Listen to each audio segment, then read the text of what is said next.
3 things are about to ruin Overwatch's future, and as a massive fan of the game, I can't sit twiddling my thumbs ignoring them. These topics include Juno's release, 6v6's possible return, and Overwatch's competition. Look, I'm a big fan of the game. I love it so much that when Overwatch 2 came out, I decided to actually get good at it. I finally managed to get to top 500, but some diabolical little things can't go unnoticed, no matter how hard I cope, or how hard the community is being swayed by rose-tinted glasses with classic Overwatch. Spoilers, if you think 6v6 should return, then young man, do us all a favour. It's a bit of a tangent video today, so I'm sorry in advance. And of course, don't forget to subscribe if you like the video, helps me know what kind of videos you want more of. So let's talk about this floaty little of a hero. Well, I actually think she's a very fun hero, but she's also the very definition of power creep. I kinda love her, especially her design, but I can't overlook the obvious problems for the game's health presented by this new hero. One of Overwatch's original major selling points is its diverse roster of heroes with very specific identities and roles. Take Mercy, she's the standard e-girl triage focused target healing hero. How about Lucio? He's the dude who goes fast. Don't forget about Anna, the long-range risk-reward squishy healer. Then take Juno. What is she? Oh yeah, she's the all-range healer and damage dealer with team speed buff utility and personal mobility. Don't forget about the auto-target lock-on healing and damage. Oh, and she's a massive AoE damage boost, I guess. And she's got a massive... While I'm talking here, I'm just going to keep on screen a list of all her abilities similar to other heroes. Like I said earlier, she's the definition of power creep. She has so many recycled abilities and concepts from other heroes that are too easy to spot.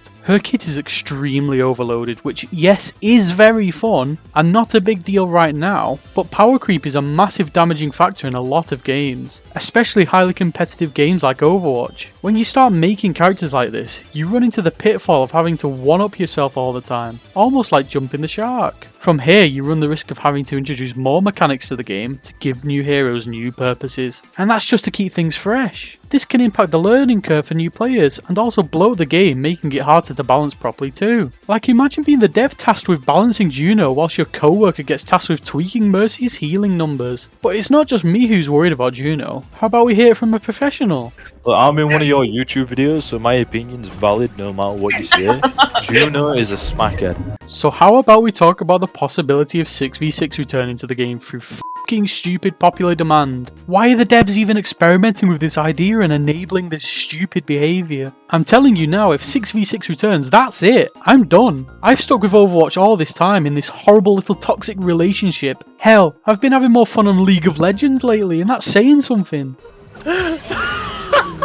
I'm sorry for laughing, Dave. I don't think we're all remembering properly what 6v6 was really like. We all enjoyed it back in the day when the game was new and everyone was fucking bad at it, but soon enough, the people that actually cared about the game got good at it and realised that the only way to win matches was through pure macro and ability economy, which of course became a toxic slugfest of minimal counterplay, resulting in some of the lowest feeling moments in gaming at the time. I think that the majority of people that want 6v6 back are the who played it when it originally came out, but left before the 6v6 format showed its true colours. So these people are coming back to the game again and complaining it isn't how they left it. I know this isn't the case for everyone, but for those of us that cared about the game and were relatively skilled at it, it was glaringly obvious what the problems were with 6v6, and I'ma be honest, if you genuinely think 6v6 is better, then sorry, but I think you're destined to never get better at the game. This isn't even a harsh comment, it's strictly an objective truth, so much so that the devs dedicated an entire 3 years into fixing the damn game. 5v5 was aimed to remediate this chaotic and temperamental gameplay. The game was dying because of it. You can't say otherwise. The player base plummeted since it was boring with the content droughts and lacked individual agency in your skill expression. It just left minimal players who actually cared about Overwatch, so even in its prime, barely anyone was caring about 6v6 sticking around. I think the hero reworks and 5v5 has been Overwatch 2's one saving grace. And don't worry, I'm not here to talk about the other obvious problems of the game. I've made entire other videos on those topics. Thanks for the support on those, by the way. 5v5 was an extremely beneficial change for the game, turning most of the tanks into more of a bruiser role, allowing for timely engages and more structured team fights, rather than popping ults off cooldown and stat balling the entire game. The devs themselves commented on one of their major reasons for moving to 5v5. It was to improve individual agency and skill expression, which yes, that's a perfect way to describe this change. There are less players flapping about and spamming abilities off cooldown,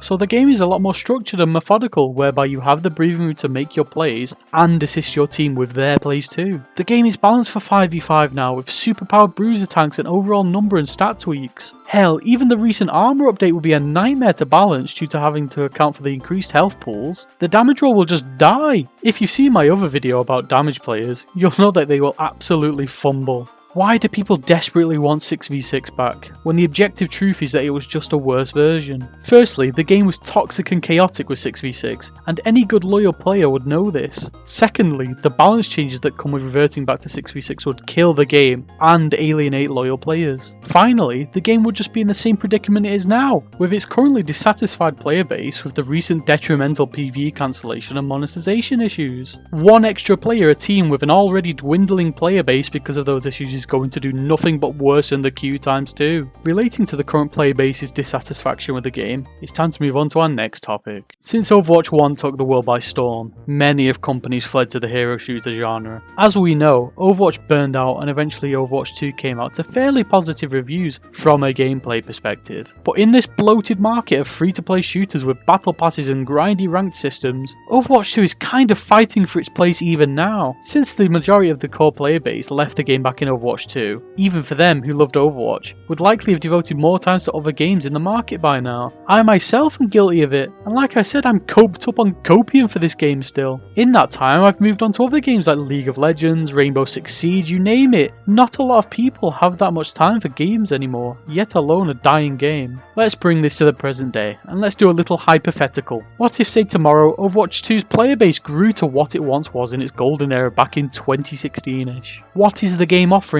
right now that is going to retain the player base? Oh, Overwatch has some cool skins, but not for 20 doubloons, no thank you. I can just go play Fortnite and get an awesome crossover skin for way cheaper. What else does Overwatch offer? Fun gameplay? Yeah, it's fun, but like I discussed earlier, the game is heading in a very unfortunate direction, skewing towards power creep. The market has so many fun games right now, but overall I've seen a massive shift in players towards tactical shooters and battle royales. Things like CSGO, Valorant, Fortnite, Apex, Siege, you name it. Overwatch fits in a very awkward position in the gaming landscape, where its main selling point is that it is Overwatch. The game that took the world by storm 8 sodding years ago. It's like watching those celebrities scrounge for money by saying certain lines on camera.